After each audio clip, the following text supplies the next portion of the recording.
আসসালামু আলাইকুম প্রিয় শিক্ষার্থীবৃন্দরা, আমি আপনাদের সামনে একটি প্যাসেজ প্রথম থেকে শেষ পর্যন্ত আক্ষরিকভাবে ভেঙে ভেঙে বড় বড় সেন্টেন্স ভেঙে ভেঙে খুব সুন্দরভাবে বোঝানোর চেষ্টা করব। তো চলুন আমরা ক্লাস 9-এর ইউনিট 1 লেসন 4-এর যে প্যাসেজটি আছে সেই প্যাসেজটি একটু পড়ে দেখি। তো লেসন 4-এর যে টাইটেলটি আছে সেই টাইটেলটি হচ্ছে রেসপন্সিবিলিটিস, যার অর্থ হচ্ছে দায় দায়িত্ব। তো পার্ট এতে বলা আছে রিড দ্য সিচুয়েশন। এটা মূলত আমাদের প্যাসেজ না, তাহলে আমরা সরাসরি প্যাসেজে চলে যাই। পার্ট বিতে বলা আছে যে read the text and answer the following questions. এখানে হোয়াট ইজ রেসপন্সিবিলিটি একটা প্রশ্ন ছুড়ে দেওয়া হয়েছে আপনার কাছে, যে রেসপন্সিবিলিটি অর্থাৎ দায়িত্ব কি, একটা প্রশ্ন করা হয়েছে। এই প্রশ্নের উত্তরেই আপনাদের প্যাসেজটি নিহিত আছে। তো চলুন আমরা প্যাসেজটি ভেঙে ভেঙে বোঝার চেষ্টা করি। এ রেসপন্সিবিলিটি দায়িত্ব, ইজ হয় এ ডিউটি একটি কর্তব্য, অর অ্যান অব্লিগেশন বাধ্যবাধকতা, টু ডু সামথিং কিছু করার বাধ্যবাধকতা বা কর্তব্যই হচ্ছে কি দায়িত্ব। আশা করি বুঝতে পেরেছেন। যদি না বুঝে থাকেন আমাকে কমেন্টের মাধ্যমে জানাবেন যে আমি এই অংশটি বুঝিনি। ফর এক্সাম্পল, উদাহরণস্বরূপ আমি বলতে পারি, এখানে প্যাসেজে বলা আছে যে for example you have the responsibility, মানে তোমার আছে, এখানে হ্যাভটি আছে অর্থ প্রকাশ করেছে। ইউ হ্যাভ তোমার আছে, দ্য রেসপন্সিবিলিটি দায়িত্ব, to take care of your parents. To take care of এখানে যত্ন নেওয়া বুঝাইছে, যত্ন নেওয়া, অফ ইউর প্যারেন্টস তোমার পিতামাতার, ইন দেয়ার ওল্ড এজ তাদের বৃদ্ধ বয়সে, তাদের বৃদ্ধ বয়সে তোমার দায়িত্ব হচ্ছে তাদের যত্ন নেওয়া। এটা হচ্ছে one kind of responsibility. To attend a school এখানে স্কুলে উপস্থিত থাকা, অ্যান্ড এবং pursue your studies properly and so on এখানে এ সো অন অর্থ হচ্ছে ইত্যাদি।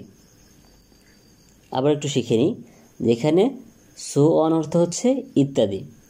তাহলে টু অ্যাটেন্ড স্কুল স্কুলে উপস্থিত থাকা, and pursue your studies properly পড়াশোনায় যথাযথভাবে মনোনিবেশ করা, এটা হচ্ছে তোমার দায়িত্ব। ইউ হ্যাভ তোমার আছে, অলসো আরও, দ্য রেসপন্সিবিলিটি দায়িত্ব, টু সোসাইটি সমাজে, অ্যান্ড দ্য গভর্নমেন্ট সরকারের।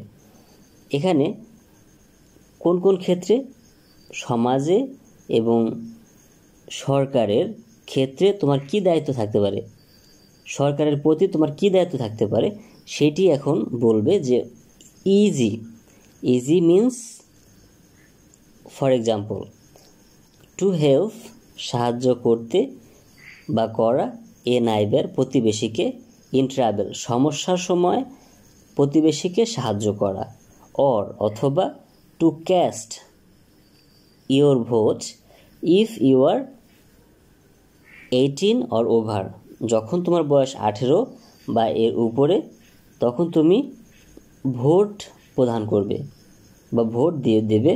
এটা হচ্ছে সরকারের প্রতি যে দায়িত্ব, সেটি হচ্ছে এখানে বলে দিয়েছে যে 18 এবং 18-র উপরে হলে আপনাকে ভোট দিতে হবে।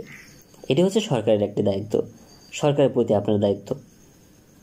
এ রেসপন্সিবিলিটি দায়িত্ব, is also an obligation, is also an obligation আরও বাধ্যবাধকতা, অর এ ডিউটি একটি কর্তব্য, নট টু ডু সামথিং এখানে কিছু করাই আবার হচ্ছে কি যে কিছু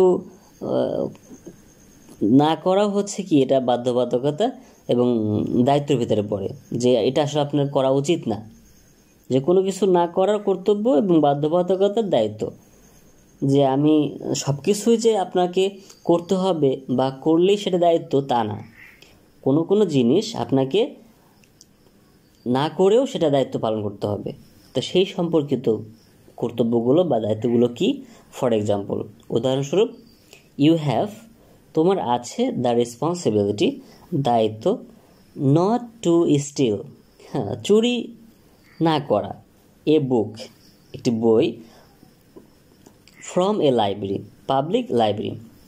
পাবলিক লাইব্রেরি থেকে বা গ্রন্থাগার থেকে কোনো বই চুরি করা এটা দায়িত্বের ভিতরে পড়ে না। অথবা not to put your building materials on the footpath, অর্থাৎ যে আপনার যে বিল্ডিংয়ের যে সাজ সরঞ্জাম আছে সেগুলো রাস্তায় রেখে দেওয়া বা ফুটপাতে রেখে দেওয়াও কি এটা আপনার দায়িত্ব না। তাহলে আমরা বলতে পারি যে ফুটপাতে ভবন তৈরির সরঞ্জাম স্তূপাকারে না রাখাও তোমার দায়িত্ব। এটা রাখাটা দায়িত্ব না, না রাখাটা হচ্ছে দায়িত্ব। আশা করি বুঝতে পেরেছেন। দিস আর ইউর রেসপন্সিবিলিটিস, এগুলি হচ্ছে কি দায়িত্ব বা দায়িত্ব অ্যাজ সিটিজেন, নাগরিক হিসেবে এগুলো হচ্ছে তোমার দায়িত্ব। বাট কিন্তু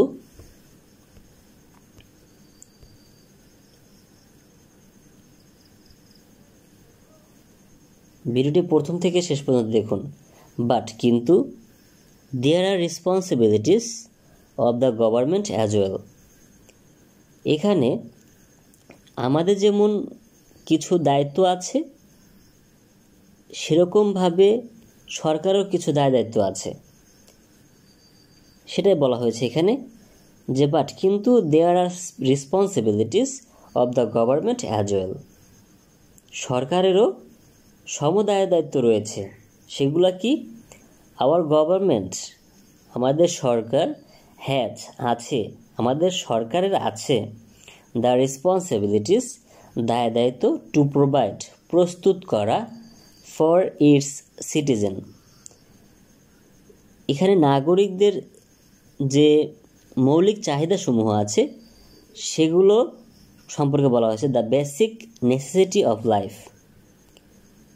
নাগরিকদের যে মৌলিক চাহিদা আছে সেগুলো প্রস্তুত করাই হচ্ছে সরকারের দায়িত্ব। সেগুলো কি কি? ইনক্লুডিং, সেগুলো হচ্ছে ফুড, খাদ্য, ক্লোথিং, বস্ত্র, শেল্টার, আশ্রয়, এডুকেশন, শিক্ষা, অ্যান্ড মেডিকেল কেয়ার, চিকিৎসা, এগুলো হচ্ছে সরকারের দায়িত্ব হচ্ছে নাগরিকদের প্রতি। দ্য গভর্নমেন্ট অলসো হ্যাজ, সরকারের আরও আছে, দ্য রেসপন্সিবিলিটিস, কি দায়িত্ব, টু প্রোটেক্ট, রক্ষা করা, the fundamental rights of its citizen, মৌলিক যে অধিকারগুলো আছে সেগুলো কি কি? Two freedom of speech and expression, বাক স্বাধীনতা, এখানে freedom of speech and expression অর্থ হচ্ছে বাক স্বাধীনতা, ফ্রিডম অফ প্রেস, এখানে সংবাদপত্রের স্বাধীনতা, ফ্রিডম অফ দ্য প্রেস, একটু বুঝবেন, আসলে আক্ষরিকভাবে বোঝাচ্ছি, আপনারা একটু মনোযোগ সহকারে বুঝতে চেষ্টা করুন। অর্থটি হচ্ছে সরকারের নাগরিকদের প্রতি যে দায়িত্বগুলো সেগুলো আমি এখন আলোচনা করতেছি। Freedom of speech and expression, বাক স্বাধীনতা, ফ্রিডম অফ দ্য প্রেস, সংবাদপত্রের স্বাধীনতা, ফ্রিডম অফ রিলিজন, ধর্মের স্বাধীনতা, equality of all before law, etcetera, এখানে equality of all before law, আইনের চোখে সবাই সমান ইত্যাদি। এখানে এই সব দায়িত্বগুলো, এই সব চাহিদাগুলো নাগরিকদের প্রতি দায়িত্ব হচ্ছে সরকারের। তাহলে আমি এই সেন্টেন্সটা আবার একবার পড়বো, আর একবার বলবো, দ্য গভর্নমেন্ট অলসো হ্যাজ, সরকারের আছে, দ্য রেসপন্সিবিলিটি, দায়িত্ব, to protect the fundamental rights of its citizen, অর্থাৎ নাগরিকদের প্রতি সরকারের যে দায়িত্ব বা মৌলিক চাহিদাগুলো আছে সেগুলো রক্ষা করা। সেই চাহিদাগুলো কি কি? Freedom of speech and expressions, freedom of its বা freedom of the press, freedom of religion, equality of all before law, etc. Then the knowledge, skills and attitudes you have gained at home, at school and in society will help you to accept your responsibilities and to carry them out effectively. এখানে বলা হয়েছে to knowledge, জ্ঞানে, skills and attitude you have gained, যা তুমি অর্জন করেছ, at home বাড়িতে, at স্কুলে অ্যান্ড ইন সোসাইটি সমাজে, অর্জিত যে জ্ঞান, দক্ষতা অ্যান্ড মনোভাব তোমাকে দায়িত্বের প্রতি হেল্প সাহায্য করবে, সচেতন হতে সাহায্য করবে, অ্যান্ড এবং টু ক্যারি তা কার্যকরভাবে পালন করতে সাহায্য করবে, টু ক্যারি বহন করতে সাহায্য করবে, দেম তাদেরকে, আউট ইফেক্টিভলি কার্যকরভাবে, কার্যকরভাবে বহন করতে বা সেগুলো পালন করতে সাহায্য করবে। রিমেম্বার মনে রেখো, discharging your responsibilities will be good for you. Discharging এখানে দায়িত্ব পালন করা তোমার জন্য ভালো। আমি একটু সম্পূর্ণ পড়ব যে গুড ফর ইউর ফ্যামিলি,